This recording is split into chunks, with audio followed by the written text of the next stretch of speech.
बिजली के बिलों को कम करने में एमक्यूएम का नुमाया किरदार है। एमक्यूएम पाकिस्तान के रहनुमा फारूक सत्तार कहते हैं कि हमने ये वादा किया था कि ईद के बाद बिजली की कीमतों में कमी आएगी। कमी मुख्तलिफ किस्म के सारिफिन के लिए 1217% से कम की गई।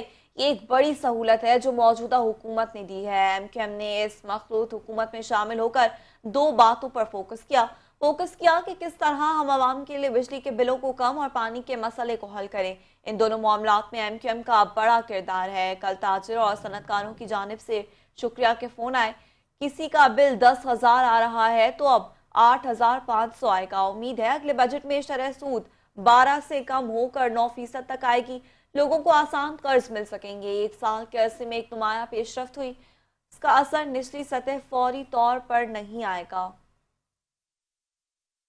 से मुलाकातें हों, Karachi chamber of commerce and industry के अकाबरीन से मुलाकात हो, या federation of Pakistan chamber and commerce and industry chamber of commerce and industry के मेंबर से हमारी मुलाकात हो।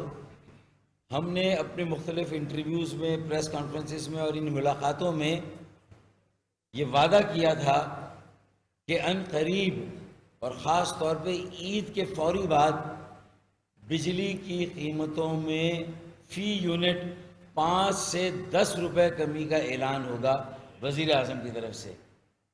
हम अल्लाह का सदहा शुक्र अदा करते हैं कि उसने हमारी इन कोशिशों को बराबर किया, और कल जिस कदर एमक्यूएम पाकिस्तान